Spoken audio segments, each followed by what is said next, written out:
Hi, everyone. I'm Congressman Castro, and I'm proud to represent our hometown of San Antonio and also several of our neighboring cities in the U.S. House of Representatives. As a member of Congress, it's my responsibility to connect local organizations with federal resources that can help them serve our community and our city. Since I was first elected, I've worked to expand what I call the infrastructure of opportunity: good schools, great universities, and a strong healthcare system that can help people achieve their American dreams. As San Antonio grows, I want to make sure that everyone has a good shot at a bright future.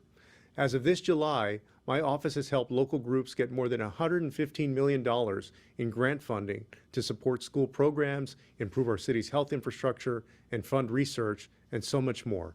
I hope your organizations will take advantage of federal grant opportunities to support and expand your important work. Thank you for joining us today. If you have any questions after the session, or if you need support through the grant application process, please don't hesitate to reach out.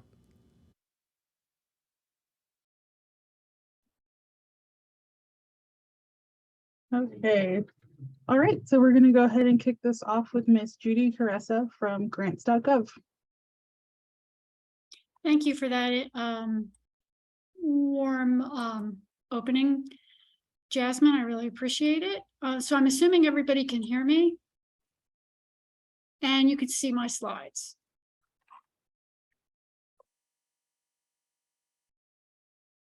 So I will begin. I work in the Grants.gov program management office that is in the Department of Health and Human Services. And the reason for that is that the Department of Health and Human Services is the largest grant-making department within the federal government, as well as, I just realized you guys didn't see me. Can you see my screen now?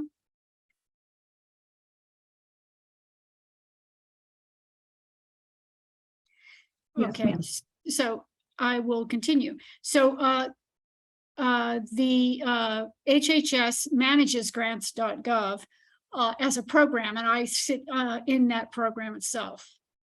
So today I'd like to talk to you all about navigating Grants.gov, the registration process if you're not familiar with Grants.gov, and if you are, it might just provide some reminders to you, and you can ask some questions at the end.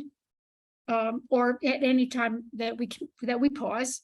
I'm going to go over how you would use Grants.gov to search for federal grant funding opportunities, what's actually in a grant funding opportunity itself, how you would go about preparing your application and applying using Workspace on Grants.gov, how to track your application submission to see it through all the validations to ensure that the agency has retrieved your application from Grants.gov once it's submitted. And lastly, I'll provide some tips and support resources. So if you go to our homepage, you'll see two tabs at the top. One is Search Grants, the other is Applicants. So that's where you'll probably begin. And a lot of people will just go directly to the search page. We also have a lot of resources on our site as well. We have short YouTube videos that were created in 2 to 3 minute snippets, and they cover every function on Grants.gov that an applicant would need to access if they had any questions about Grants.gov. We also have an online user guide and more information. As you take a look at the homepage, you'll see there's lots of things available to applicants. Several years ago, we set up an area on Grants.gov called Learn Grants. And here, if you're not familiar with Grants.gov, with federal grants, the entire life cycle, you can learn information about that, as well as how policies are formed about grants, and some grant terminology, upcoming events when we know about them. And there's also information and contacts for each federal agency that grants federal funding, and you can just peruse that if you have time, or whenever you're just trying to get familiar with the site.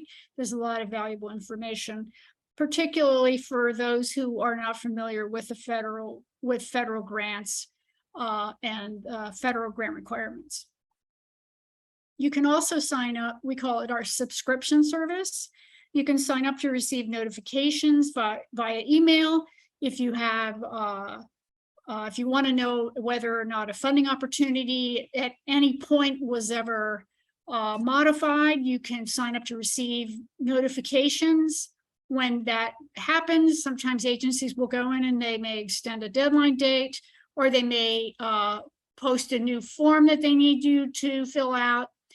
You just never know. So it's always a good idea to just click subscribe, and all you need to do is provide your email address. Or if you're logged in with the Grants.gov account, we'll know who you are and can send that information to you. So for purposes of this presentation, I'm going to talk about the registration process for organizations, because most of the grant funding opportunities posted on Grants.gov are for organizations. So if you haven't already done so, you'll need to become familiar with the SAM.gov website. You'll have to register with the SAM.gov site as a grant applicant, where you will set up your SAM.gov account. And once you have completed the registration process and your account becomes active, you'll receive what we call a UEI number, or unique entity identifier. If you are familiar at all with federal grants, then you would understand, or hopefully have been notified about the change from, or migration, I should say, from the DUNS number, which used to be the unique entity identifier, to what we now call the UEI. And what it really does is it verifies and establishes you as a credible organization. And you are then at that point ready to do business with the federal government. So once again, your SAM.gov account becomes active, the person that registers becomes what we refer to in Grants.gov is the e-business point of contact, or e-biz POC. This person serves as in the role of authorizing you in Grants.gov with the organization that they represent, and provides you with the roles that you need to create workspaces and to basically to create applications and to submit them. Now, the process for becoming or for getting or being approved, passing all the validation requirements to receive an active SAM account and get your UEI can take a long time. Now, we say here approximately 7 to 10 or more business days. I would say it's clearly more business days at this point, because they have a huge backup as a result of the migration from DUNS to UEI. But these are, again, are a lot of details. If you're new to the world of grants, this is not going to mean much to you. All you'll know is that you do need to go to SAM.gov and register as an organization and have an active account before you can do business with the government. And also, too, you'll need to note that SAM may have other requirements that you'll need to fulfill, as well as you as the e-biz point of contact will also be required to renew your SAM.gov registration on an annual basis.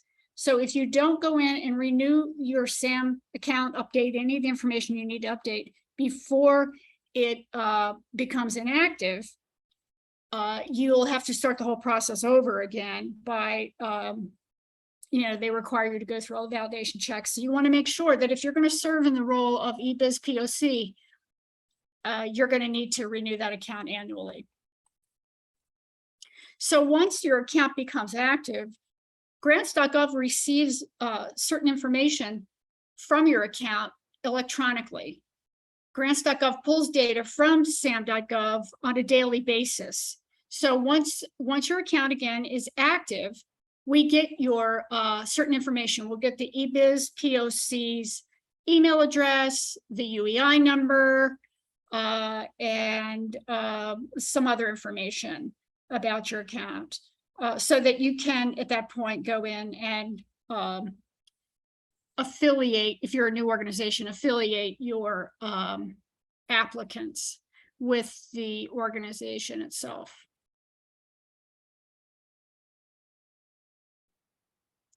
So you can do this at any time, and I recommend that you do, because having a Grants.gov account, whether you're affiliated with an organization or not,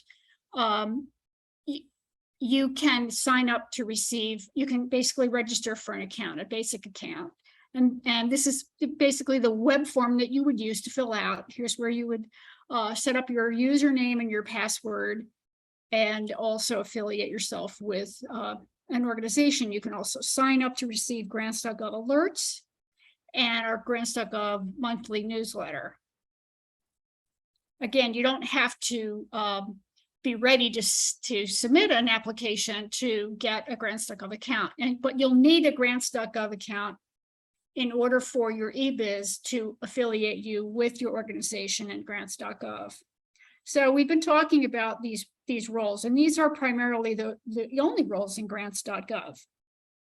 We talked about eBiz POC, and the roles that the eBiz POC would provide or would, affiliate you with, assign you with, are what we call the Aor role, or which stands for this standard Aor, applicant organization representative, as well as what we call the workspace manager role. Now, if you're a small organization, and many are, you can actually have two accounts. You can be the eBiz POC, and you can be the Aor, the person that actually submits the application. And you can also have the workspace manager role. And there are some organizations in which the folks, they're so small that they don't have much staff. They will actually have the eBiz role as well as the two roles, Aor and workspace manager. And there's a lot of information on our website if you need help, as well as we have a help desk that's available 24 hours a day, 7 days a week. And I'll provide that information to you at the end. Are there any questions about the registration process to prepare and submit a grant application in Grants.gov? I'm actually not looking at the chat. Maybe Jasmine, you could do that. I don't see any in the chat. If you have a question for Judy, you feel free to drop in the chat, or you can also raise your hand and we can call on you real quick. And then if you Anyone have want any to ask it at the end, you can do that as well. Hello, this is Leah Rosenauer with Girls Inc. of San Antonio. Thank you so much for this information. I receive emails probably every other day from companies that want to help me renew my SAM.gov. And I didn't know if you recommended that or, No. Oh, okay. So Not at all. That's grant fraud. It doesn't cost you anything to register and use the Grants.gov website or the SAM.gov website or most federal websites. So someone's telling you that for a fee, they will help you with Grants.gov, it's fraud. And there's a lot of it right now. Okay, thank you, because they're coming at me kind of hot and heavy. Yeah, put them in your junk folder. Spam You got it. folder. Thank Glad you. you asked that. And that's important for everybody to know. Any other questions about registration? Okay, well, we can move forward, and then if you think of any, we can certainly ask more questions at the end. So if you're new, again, to Grants.gov, you'll want to just peruse the site, get yourself familiar with, what sections in the website you're going to become familiar with, or that will accomplish your goals. So when you go to the search tab at the top, you can start by creating what we call a basic search by entering a keyword or a set of keywords.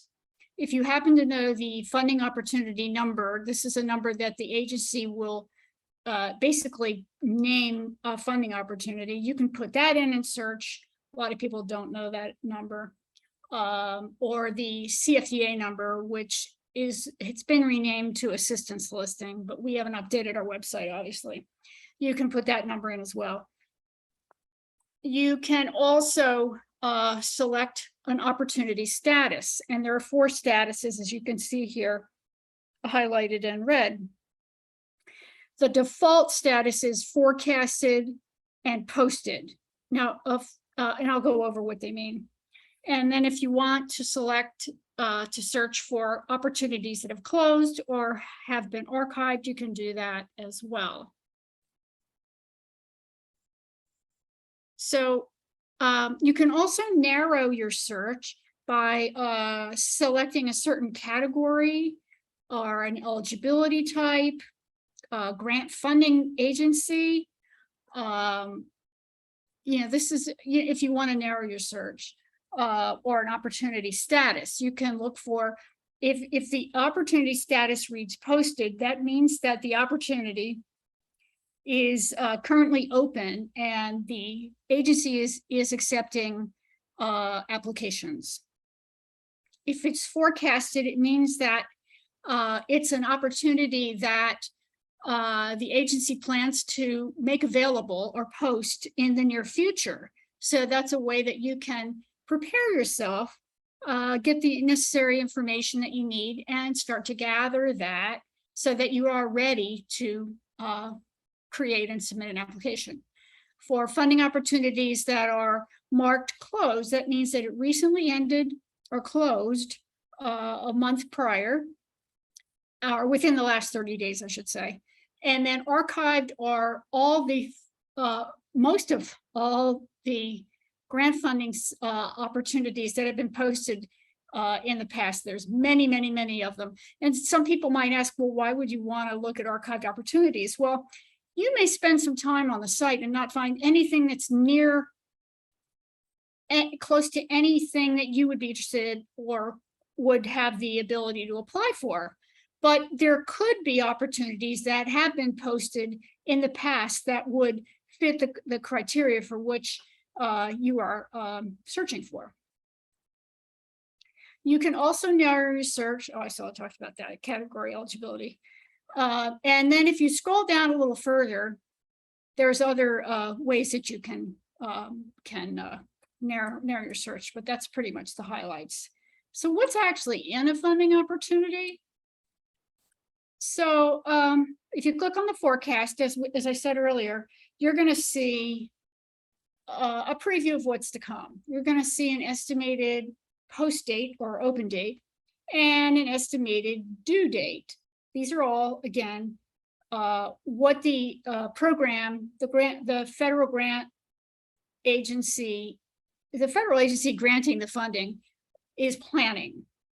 Also, they will provide the total program funding amount and the estimated award date they plan to make awards for that particular program. And then if you scroll down, there's more information, like there's a synopsis, and often there's contact information if you want to reach out to the federal grant program office itself. Now, the synopsis is when you see a funding opportunity that's in the status open or posted, I should say, and you click on it, it's going to take you directly into what we call the synopsis. And that's really a lot of the same information that you might find in a forecast. And it's going to give you similar information, the funding opportunity number, the open and close date, the program funding amount, and an estimate of the number of awards that the agency plans to make based on that program funding amount. That gives you an idea of, just how competitive it is. If they're only going to make, 5 awards or 4, 2 awards or what have you, then, it might be rather competitive. because they often get more applications than they can fund. Or sometimes you can tell if they're only going to make, say, 50 awards. That's often for states. So there's a lot you can get from a synopsis. And if you scroll down again, you'll see a description about the program. It's basically information about what the agency, what the program is about, as well as if you keep scrolling, you'll see a tab that says related documents, or for further information, click here and it'll take you either to the website of that federal agency or to another section within the opportunity itself called related documents. And they should have a contact person listed, excuse me, or at least an email address so that you could reach back to the actual program, the agency the program is being hosted or being funded from. Now we have a version history tab as well, and this will display opportunity synopses or forecasts that have been modified in any way. So here you can see, you can go back. So if I were to click on version history right now, it would take me directly into the latest synopses, which would be synopsis 2. And synopsis 1, if I clicked on that, would show me the difference in what was updated in that from that opportunity. And often there's nothing under the version history tab. It's just, if you do happen to run across it, you'll know what it means. The related documents tab, this area here, many agencies use it, but there are some that don't. This is where agencies will go and post additional information to be used by the applicants. We often refer to that as the full announcement. It often includes the instructions as well as other information like the review criteria that they'll be reviewing your application for, and other information, contact information for both the program office as well as a grants management office. Sometimes, like I said, some agencies don't post any additional information. And then lastly, we come to the application package itself. And this is going to be where you can view, if you're not logged in yet, you can view all the forms that the agency has posted and is requiring you to fill out. And again, you can ask questions of their contact. There'll also be instructions posted within the package as well. Here, if you see the subscribe button, if you click on this and sign up to receive modification emails, that's always a good idea too. So several years ago, we set up an environment on our site called Workspace, and it's basically a shared online environment where you and your colleagues, others from your organization that have Grants.gov accounts, and anybody can get an account, can work together to prepare your application, to prepare to submit it. You basically, it's where you go to fill out all the forms, update attachments, whatever it is the agency is requiring you to provide in terms of an application, what they're looking for as they review applications. Now you can also, with the Workspace Manager role, you can set up a workspace. You can also select people that have Grants.gov accounts that aren't necessarily affiliated with your organization. You can invite them into the workspace as well. So this is really just a screen capture, an illustration of what it looks like in a workspace. So you'll see a timeline across the top, and it'll tell you where you are in the process. You've created, obviously, at this point, the applicant has created the workspace, and they've added participants. Now, when I say applicant, in this case, the applicant must have the workspace manager role. And they've added some people, they've accessed the forms. In some cases they have, they have, initially, they've begun the initial process of creating an application. So we talked about account types, and there are the eBiz, which we talked about in the beginning. Then we had AOR, which is the authorized organization representative. With this role, you must have this role in order to submit an application, and the workspace manager role. And usually people will have both, but you can also invite people that have Grants.gov accounts into your workspace to help you fill out the forms and participate in the preparation of the application. And we call those people just participants. They don't have any real role, but you can invite them in to work on, certain things, like maybe some budget forms or budget narrative or what have you, whatever your needs would be as an organization.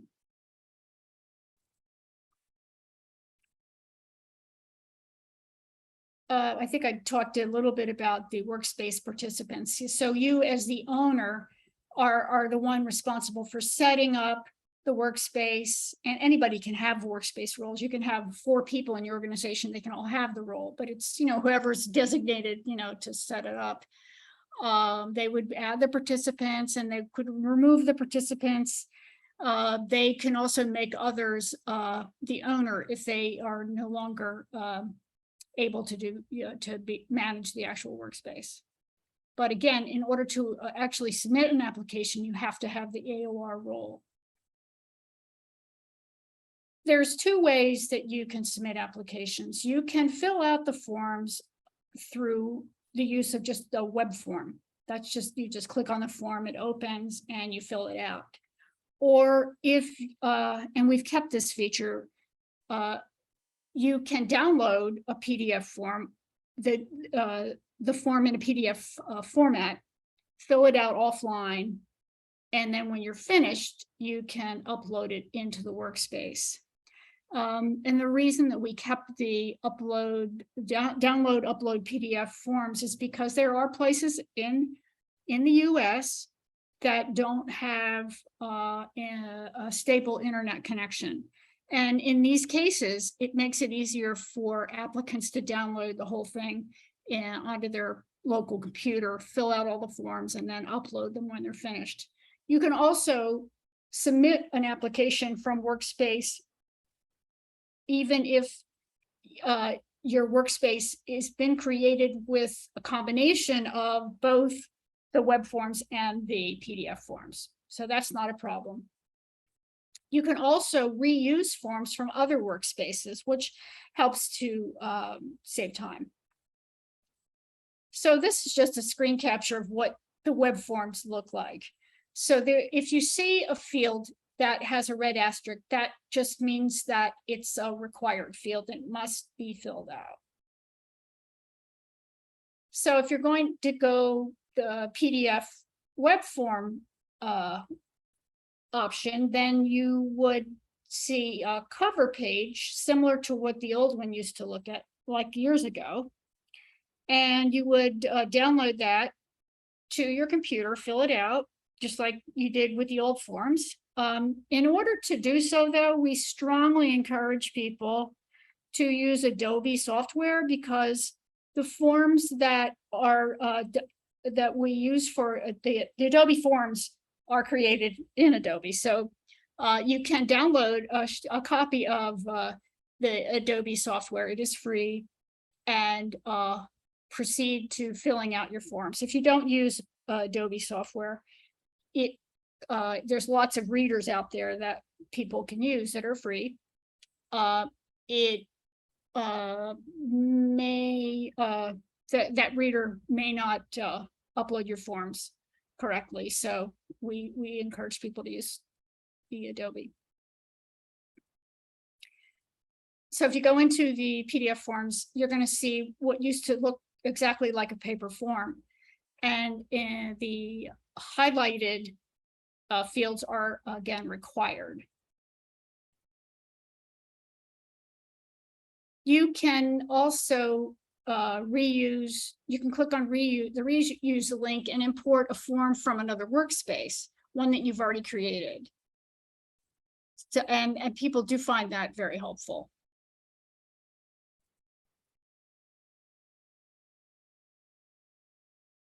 You can also search through past workspace forms with, you want to make sure you look for ones with the same form titles and versions. Select them and then just import them directly into the workspace.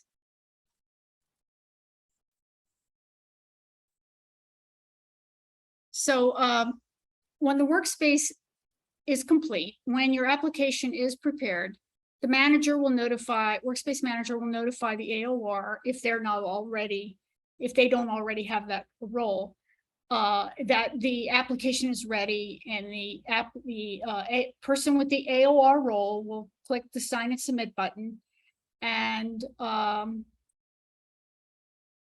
submit the application. Also, it's important to note that the workspace manager or AOR can also choose to reopen the same workspace. If you decided that there was something you forgot to fill out after you submitted, you can reopen it, or you can reopen it at any time, but as well as if it's been submitted. You want to make sure you track your application to see it through its submission, all the way through all the different various validations. So you as AOR submit the application, and you will receive as AOR a confirmation that Grants.gov has received your email. Has received your application. The second email you'll get is your application was successfully validated in Grants.gov and is ready for the agency to come retrieve it, or it was rejected and here's why, and it'll provide a description of the rejection issue. We have very few rejections since we set up Workspace, so you most likely won't receive this email. And lastly, you'll get an email where it will tell you these are system-generated emails that come directly from Grants.gov. support@grants.gov. And the third email that you'll get will be the agency for which you are applying for funding has retrieved your application. So you have, that's basically the final phase. Again, you want to track the status of your application, make sure that the agency receives it. You can do so by entering the workspace itself and clicking on the Details tab. You can also download a copy of the zip file or the full PDF file to see exactly what the agency is going to retrieve in the form of your application submission.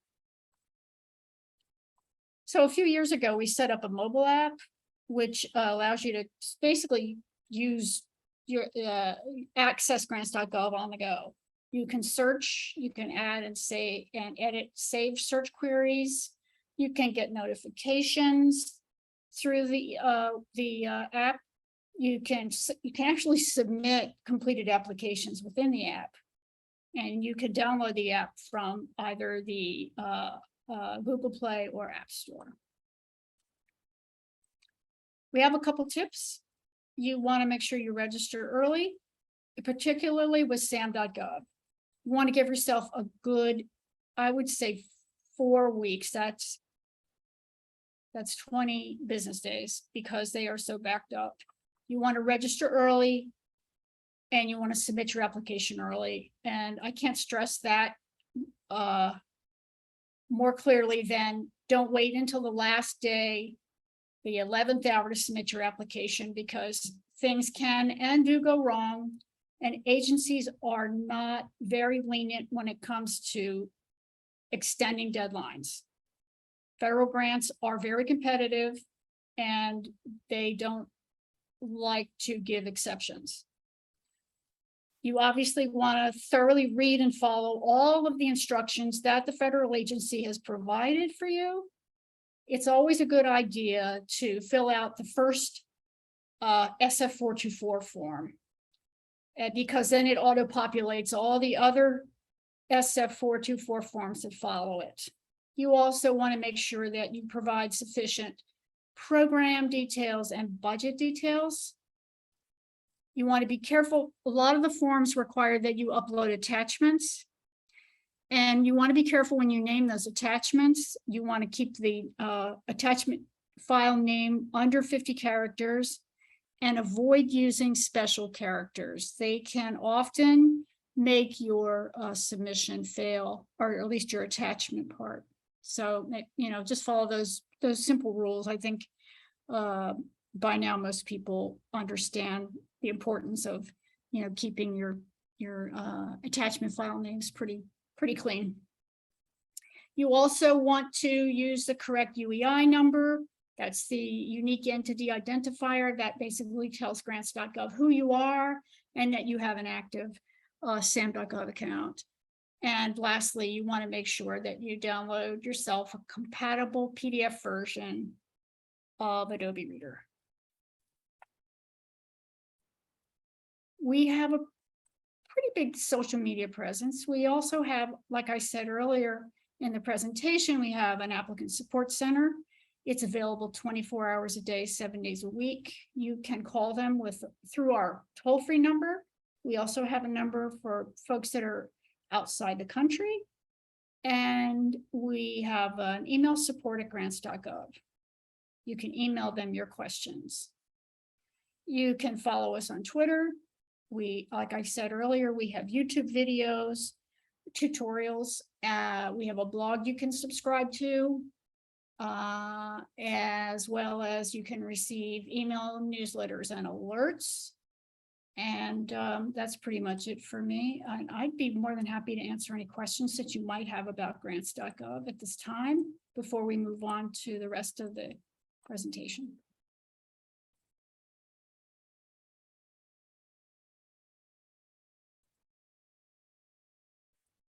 All right. I don't see anything in the chat. So if you have any questions for Judy, you're more than welcome to drop them in the chat for later, or at the end of our full presentation. Now I'm going to hand it off to Gavin Nichols from the San Antonio Area Foundation.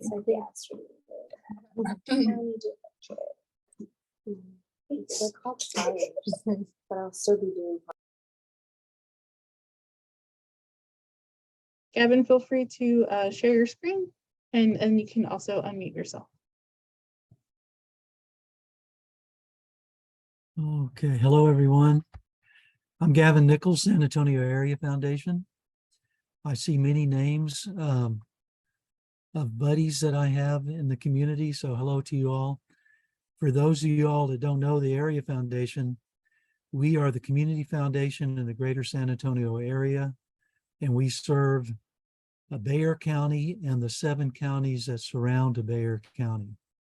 If you're outside of those 8 counties, you unfortunately are not available or eligible for our grant making, but you are eligible to use other services that we have. So I'll give you that caveat to start with.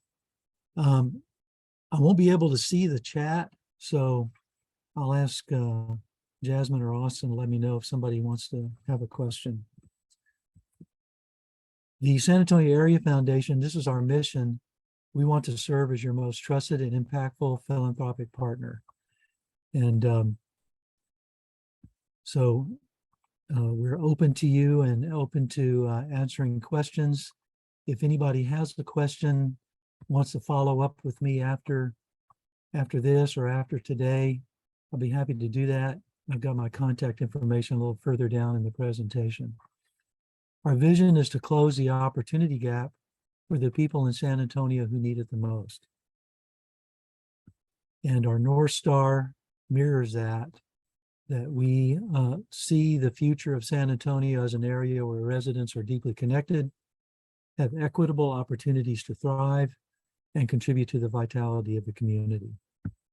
And we define equity as who you are or where you are from no longer predicts your life outcomes. And that's what we work towards with our grant making. high-level view of a community foundation is we have many different kinds of funds. The Area Foundation manages over 500 funds that total up to about $1 billion in assets.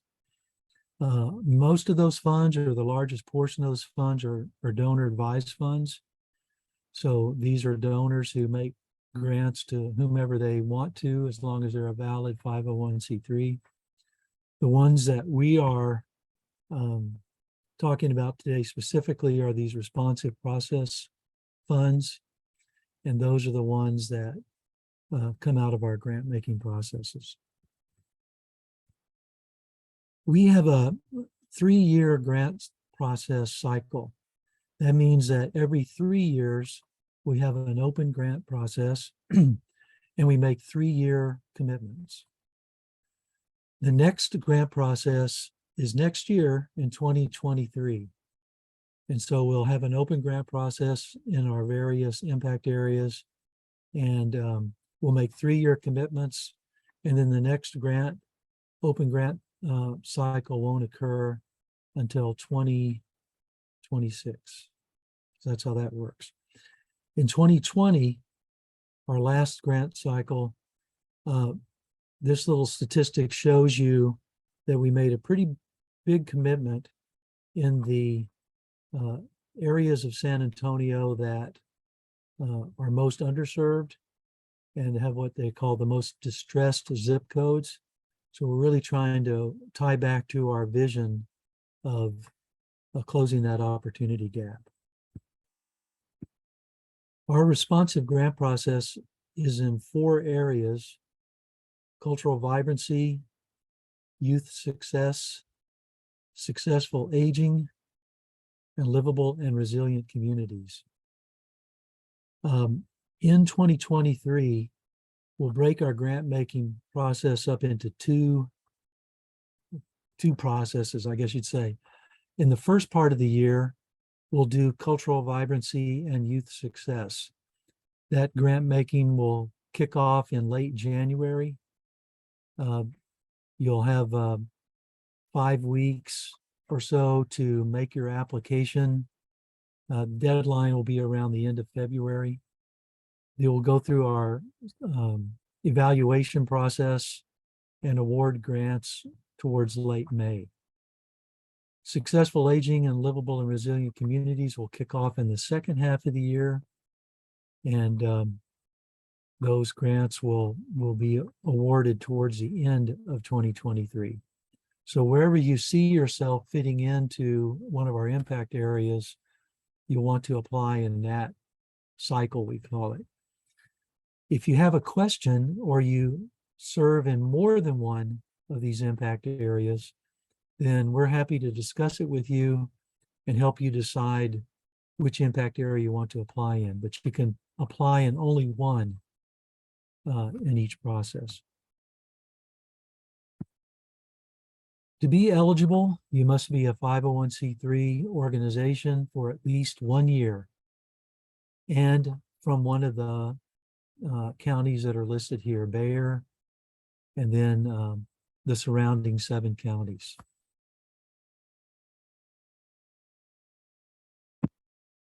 Our evaluation process, I added a few slides here to let you know what we look for when we're evaluating grant applications.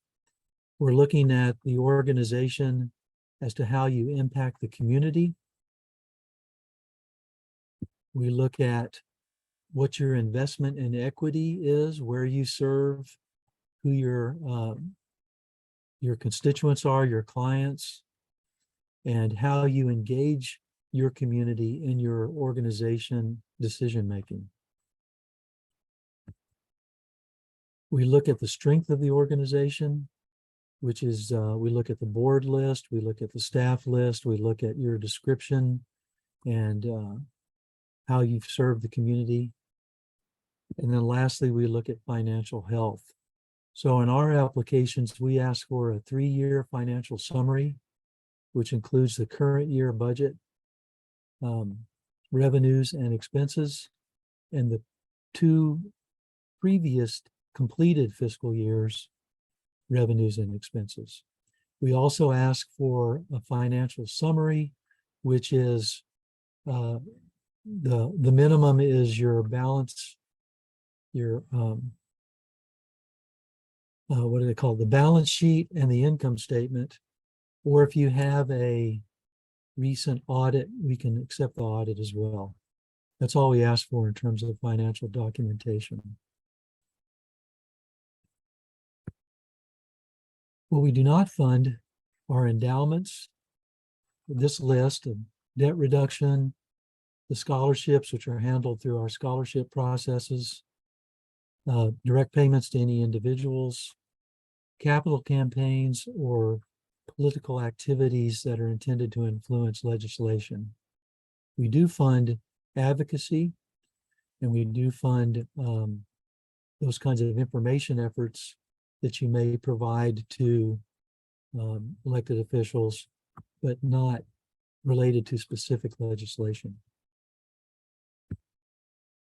The way we make our grants is our grants are unrestricted. So you can use them for operating expenses or really anything you need related to your operation. They're not related to specific programs. The grants are based on the size of your budget. So the smallest organizations are going to receive a smaller amount than the larger organizations, but you'll see that the grant amount is a bigger portion of their budget if you're a small organization than it is if you're a larger organization. These grant amounts are, you don't specify the grant amount that you're seeking. It's, this is the amount and only the amount that you receive.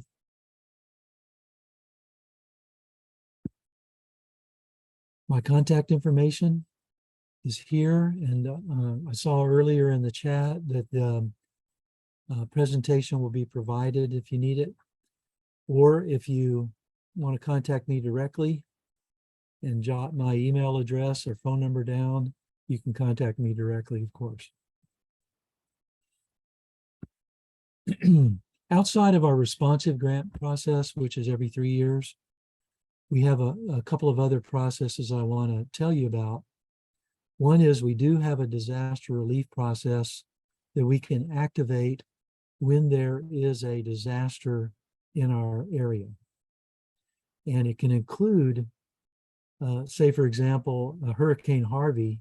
The disaster occurred in the Coastal Bend area and in the Houston area, but we had a lot of organizations in our 8-county area that were serving evacuees from those areas. So that applied in that case. If there is a disaster, we will declare it on our website, and we'll pretty much go along with national, state, and Red Cross declared disasters.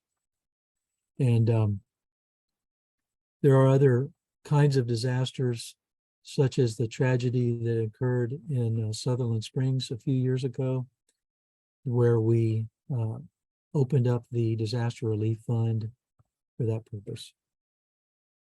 We have a process called special and urgent needs funding.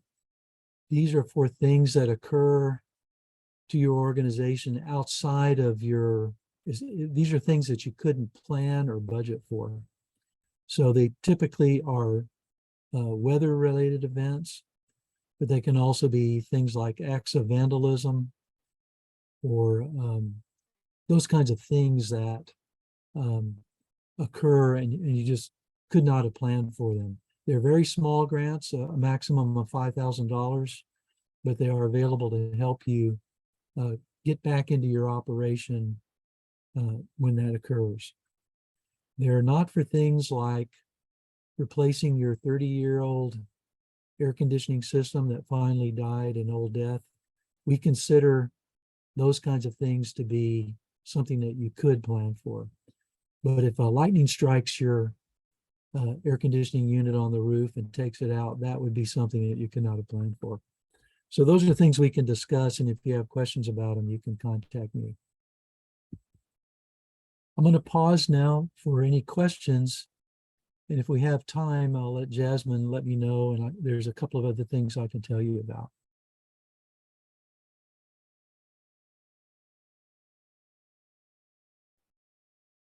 So you all are welcome to ask questions. I believe you can take yourself off mute or you can drop them in the chat. I also want to note, I understand that we had a 2 p.m. End time for this session. I believe we may extend over just because I wanted to share some information on our end, and I want to make sure all the information is accessible for you all. So if you must leave early, that is fine. I completely understand. I will share a recording of this session as well as the slideshows presented today. Thank you. Jasmine, I'll take my presentation down, but first let everybody know that the Area Foundation does quite a bit of nonprofit management training.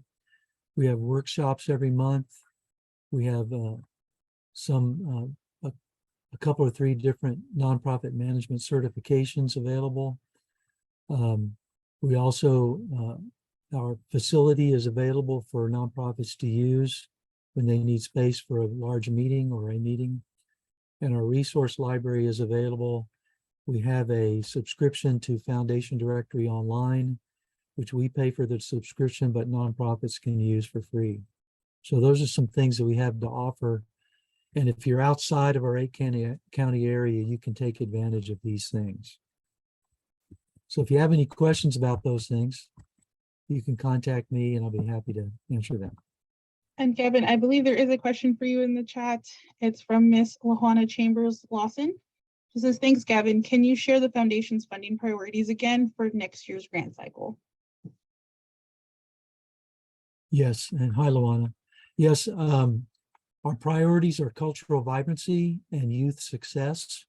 They will be in the first half of the year. Successful aging, which is organizations that serve older adults, and livable and resilient communities is in the second half of the year.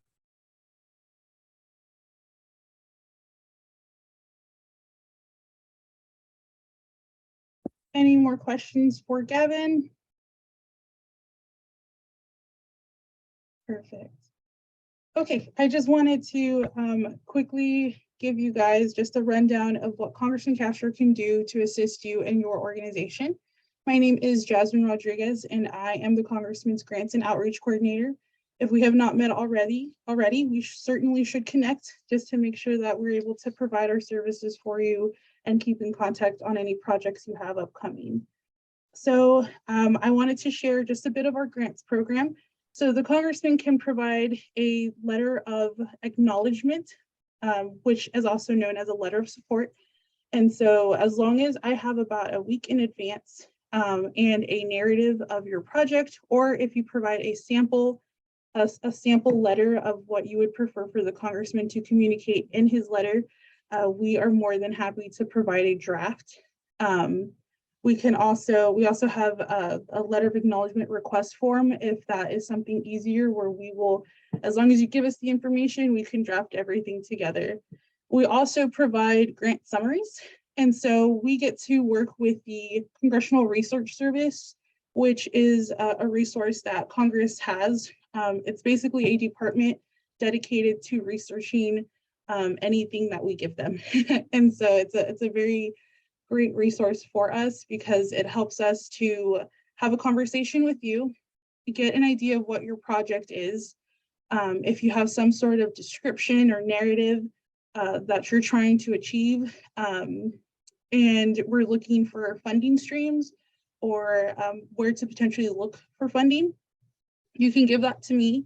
I'll send it to the Congressional Research Service. They're going to give me a very broad summary of different departments to look into, different programs on the federal level to research. And so then that allows our office to really narrow down that search and get very detailed information on annual programs that are available that might fit the quota for that particular project, or can give you more of a starting point. And so we'll look at past opportunities, upcoming opportunities, and annual opportunities that might be beneficial to you in whatever project you have in the works. As long as we have that conversation and we get all that information from you, we're able to provide that.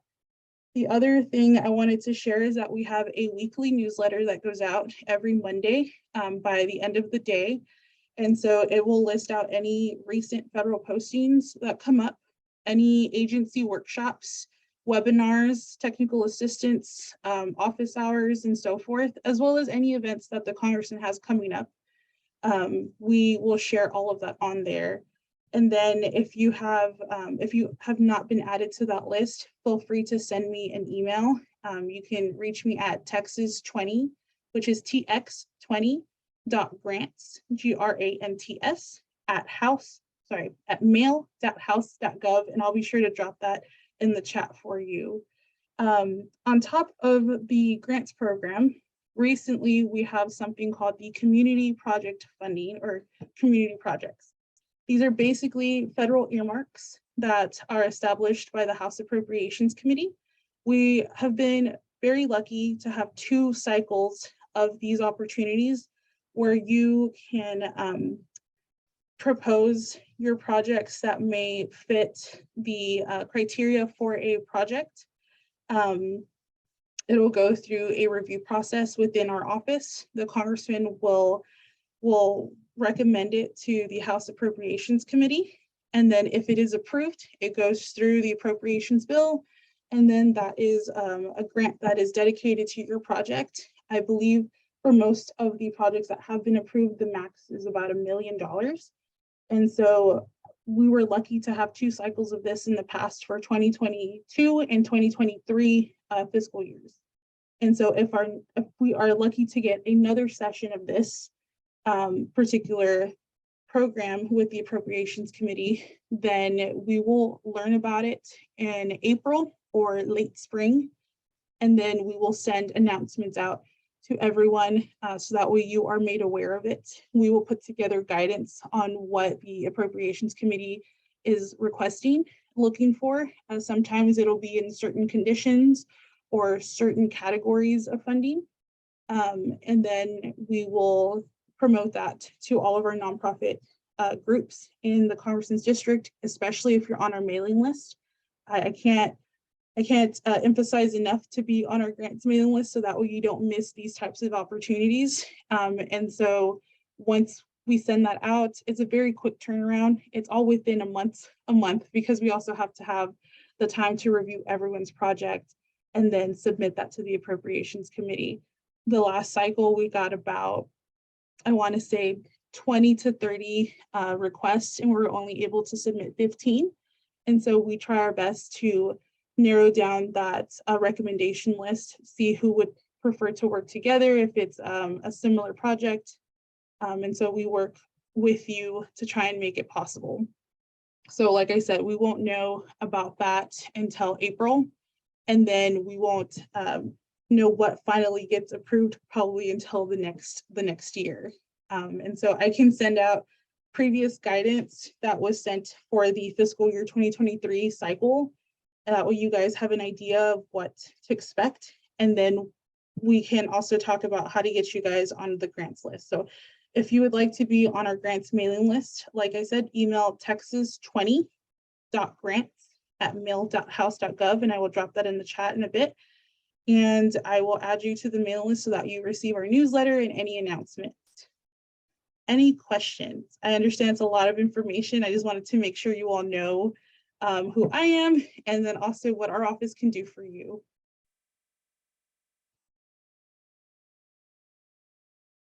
Okay. Well, I will drop my info in the chat for you all, and then I will send out, like I said, a recording of this session as well as the slides. And if you joined us for any of our other sessions this week, all those slides are going out today. So you will see those by the end of today. Thank you, everybody. Thank you. All right, have a good Friday. You too.